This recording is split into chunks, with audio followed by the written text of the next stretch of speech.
Saat dimintai keterangan pada Senin 10 Februari 2025, Kepala Desa Hutabohu Rustam Pomalingo membantah tuduhan tersebut.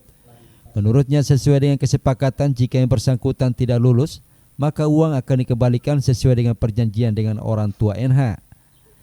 Rustam menjelaskan total uang itu senilai 68 juta rupiah, di mana 60 juta rupiah akan digunakan untuk memuluskan seleksi P3K. Sementara 8 juta rupiah digunakan memperbaiki mobilnya yang rusak, karena saat itu NH meminta bantuan untuk mengurus pengalaman kerja. Dikatakan saat NH mengikuti seleksi P3K pada Februari 2024, dirinya tidak lulus karena tidak memenuhi syarat administrasi. NH pun bersepakat akan mengikuti seleksi kembali di kesempatan selanjutnya. Tetapi pada saat seleksi di Oktober 2024 yang bersangkutan tidak lagi mengikuti seleksi. Namun tiba-tiba orang tua NH mendatangi kantor desa sembari mengamuk meminta pengembalian uang.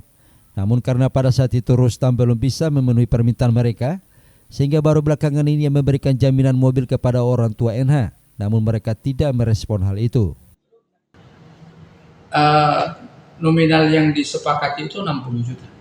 60 juta yang diminta untuk menjadi jaminan membantu pada pelaksanaan kegiatan. Tapi itu tadi, itu bukan permintaan sebelumnya saya intens mendatangi yang bersangkutan, mengiming-imingi atau membujuk atau seterusnya agar supaya yang bersangkutan mengurus. Tapi ini semata-mata karena permintaannya mereka. Dan sebagai yang kebetulan waktu itu adalah kepala desanya saya, niat untuk membantu itu ada. Tapi karena konsekuensi di saya, bukan saya pengambil keputusan, sehingga saya menggunakan lagi pihak-pihak tertentu yang bisa membantu memuluskan itu. Kan begitu cerita.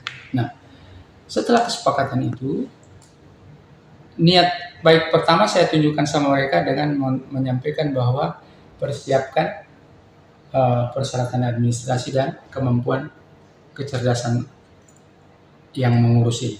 Itu saya sampaikan. Kemudian uang yang diberikan itu, kita bikinkan kwitansi. Itu tidak diminta oleh mereka, tapi saya yang bilang, bikinkan kwitansi uang itu agar supaya uang kalian aman. Karena kesepakatannya kalau tidak jadi uang ini dikasih kembali. Kesepakatannya itu, uangnya kalau tidak jadi dikasih kembali.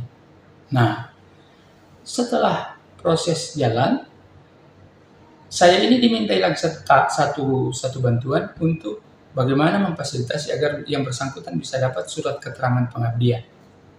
Nah, di sini awal daripada kesalahan.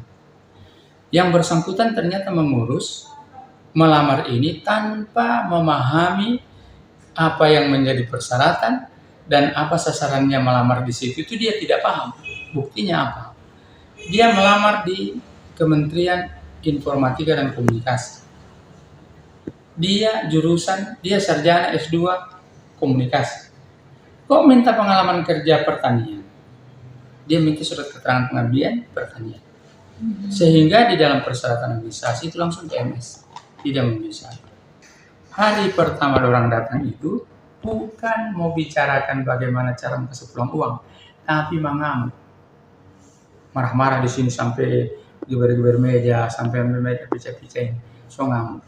Saya masih berusaha tenangkan. Saya bilang, tunggu dulu, ini kita mau bicara pengembalian uang atau mau cari masalah?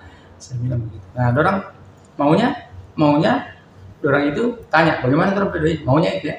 Bagaimana terus uang ini? Kapan mau kasih pulang? Kan begitu. Ini tidak datang hari ini uang juga harus pulang.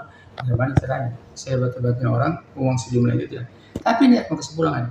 Nah, niat baik ini di samping masih ada layanan komunikasi, saya juga masih kasih jaminan. Jaminannya adalah satu kendaraan, satu mobil, itu menjaminkan. Jaminannya bagaimana?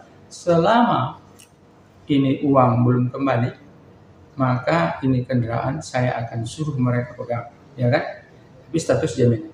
Dan mereka bikin suatu surat perjanjian, jaminan itu berlakunya berapa lama. Dan jika berapa lama itu tidak terpenuhi, konsekuensi apa yang harus saya ambil. Begitu. Itu itikat baiknya sampai di sana. Yang hari ini mereka tidak respon, mereka tidak jawab, mereka sama sekali tidak pernah bicara apa-apa tentang tawaran itu. Entah mau dibikin seperti apa. Namun begitu ia pun berjanji akan mengembalikan uang tersebut dalam waktu dekat di mana ia tengah menggadaikan mobilnya. Isa Uwaya Mimosa TV mewartakan.